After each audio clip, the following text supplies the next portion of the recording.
Fight fans, it's Michelle Joy Phelps with Behind the Gloves in association with our betting partners, BUSR. And I'm joined now with Josh Taylor. Josh, how are you doing?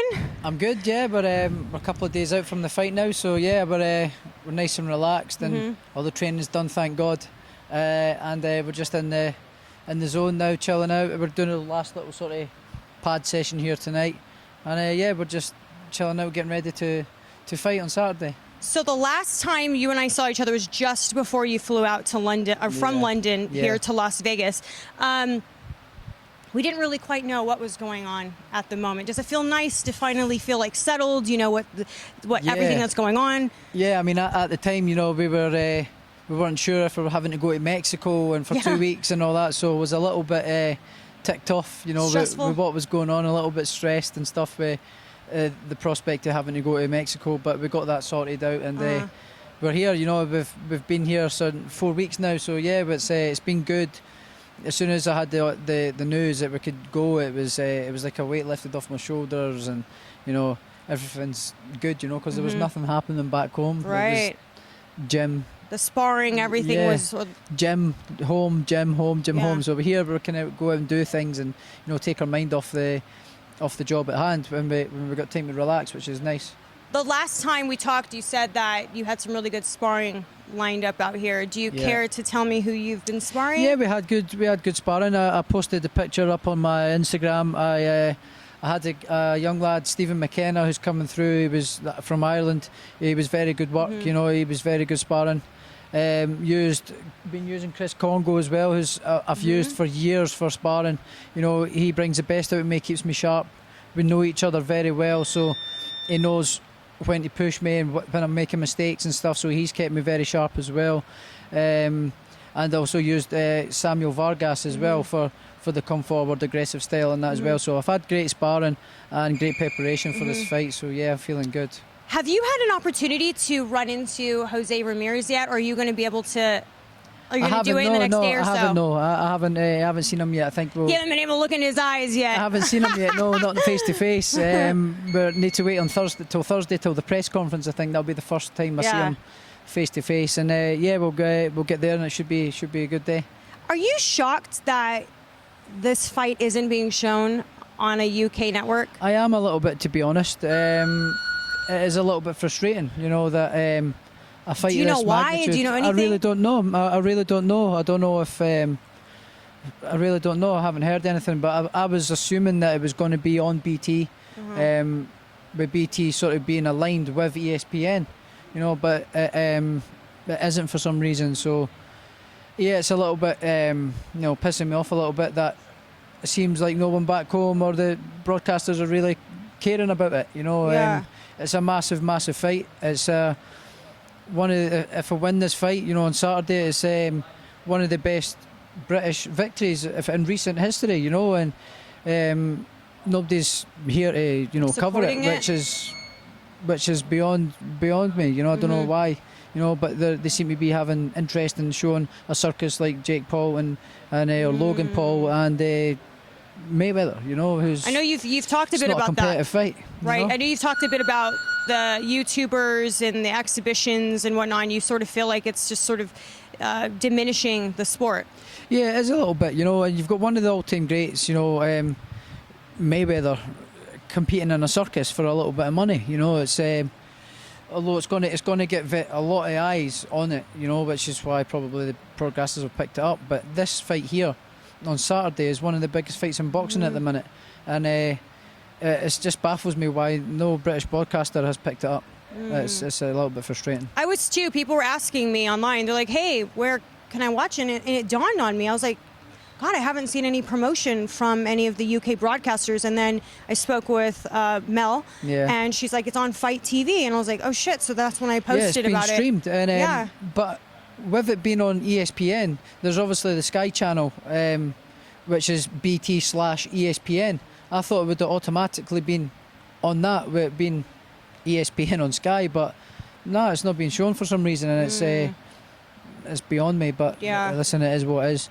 No letting it distract me, and we'll be back, and they can't ignore me after this. Yeah, exactly. Is it like more of or less stress for you to be fighting without sort of a home crowd? Or do you feel that it adds a bit of stress for you because some people really depend on having that sort of home-based crowd? No, I don't feel any pressure. I just like fighting in front of a crowd. I love nothing more than fighting in front of my home fans and my home in Scotland, in front of my home crowd and home friends and family, and and the atmosphere they make, the noise they make, it's just it's unbelievable, so I love it. I don't feel any pressure. I just love it, and I know they want me to win and they're at the back of me and things like that, but I just love fighting in front of a crowd. Full stop. Do you feel the pressure is on Ramirez then? Nah, I don't know. I don't know. He can think that. I think the fans will probably most likely be for Ramirez, but we don't know. There's only just over 1,000 people in, so we don't know who's got the tickets or whatever. But I really don't care. I'm just happy that I'm fighting in front of fans again. A bit of normality, and also a little bit cheesed off as well after watching Billy Joe last week in front of 73,000, which is only a couple of hours down the road, and there's 73,000 fans there, and we come back up here in the same country, and there's only just over 1,000 fans an hour. So it should be. I kind of felt like that should be me in a sellout arena, and this fight would have sold out the MGM or somewhere, or even the Virgin Hotel in normal times. It would have sold out because it's a massive fight. Yeah, I'm still not quite sure what the new COVID restrictions are here in the state, but I'm not sure. Supposedly, I think they're opening up on June the 1st, so I don't think COVID must be on holiday on June 1st or away. It mustn't be effective on June 1st. It must lose its effectiveness on June 1st for some reason. I know. It's frustrating, but you know what? At least now we know, moving forward, if Nevada doesn't, we got Miami and Texas who are fully open. Fully open, yeah, and I think that's the way it should be now. The world's been on hold long enough. We need to get back to normal life. I didn't know that you had a tattoo of your dog Pac-Man. Yeah, on the leg here. How cute is that you named him Pac-Man? Yeah, I named him Manny after my favourite fighter, my hero, Manny Pacquiao. Obviously, it is a great dog, great name, and after my hero, I thought it was a great name. Great name for the dog. It's a great tattoo as well. Yeah. So you mentioned, I know we're not looking past, obviously, the fight that you have this weekend, but you've mentioned now Manny, you've mentioned Terence, both of which are a weight class above where you're at now. Is that the ultimate goal moving forward, no matter what happens on Saturday night? Yeah, I'll be moving forward. I never believe in staying still. I'll always be looking for new goals and new targets and setting new goals. So whatever happens on Saturday, we'll see what happens. We'll take it as it comes. I'm not putting any pressure or anything on myself. So we'll take it as it comes and see what happens. Well, nutrition is obviously an essential part of working out, your training, your day-to-day. Sort of, how do you keep yourself, motivated, where you don't sort of steer off the road? Because I can only imagine what it's like to have to be on a diet for like 3 months consecutively, and I'm sure being...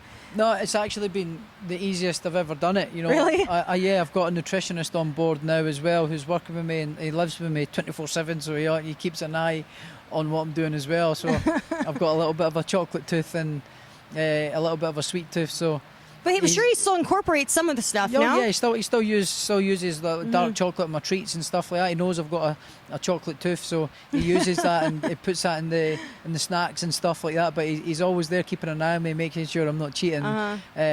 But knowing what this fight brings and what the caliber of this fight is, it's easy not to cheat or go off my diet because what this fight means to me. I'm motivated. I'm in the cusp of creating history, so it's been really easy. And also I've been loving what I'm eating. I've never enjoyed eating the way I've been eating, 5-6 times a day, and God, drinking so much water, and the food, every meal has been absolutely beautiful. So props to John Poppy.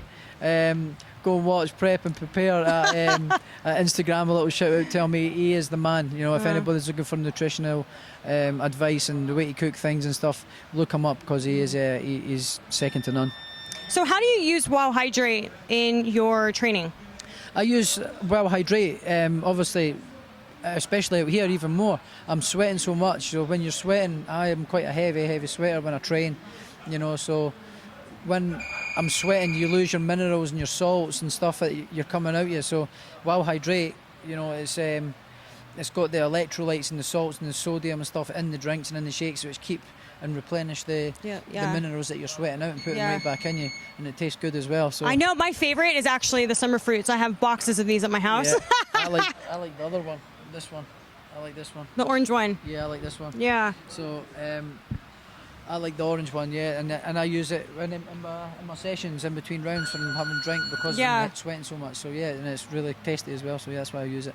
How do you spend the night before a fight? Do you have any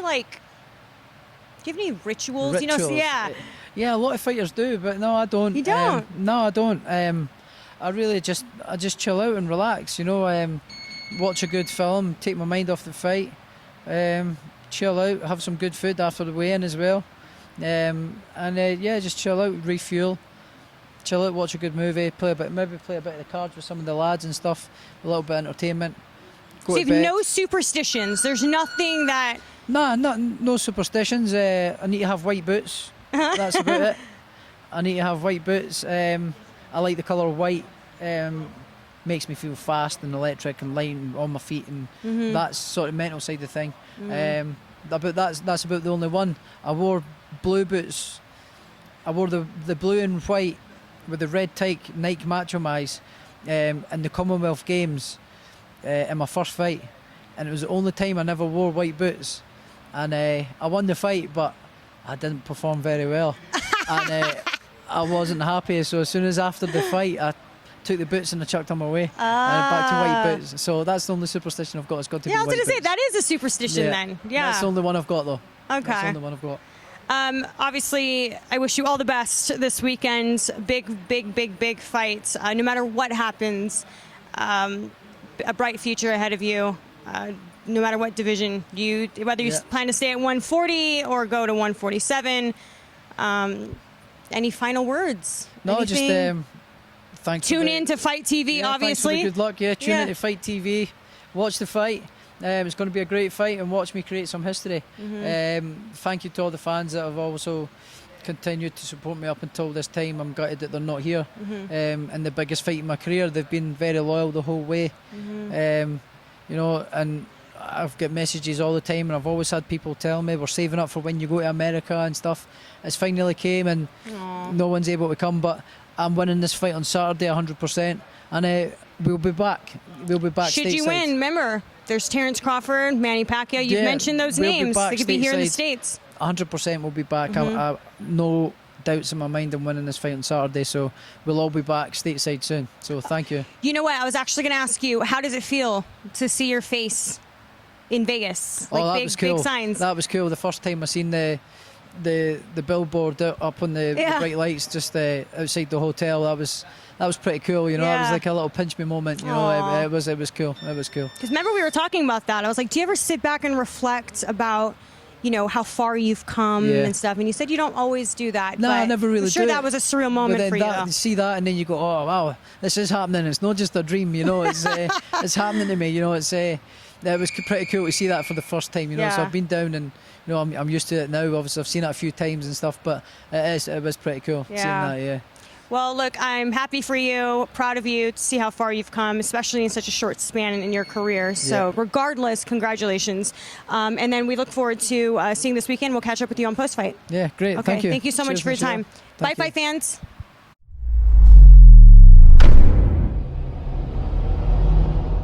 Hey Fight fans, it's Michelle Joy Phelps. If you haven't already subscribed to our YouTube channel, make sure you do so by clicking this icon right here, or else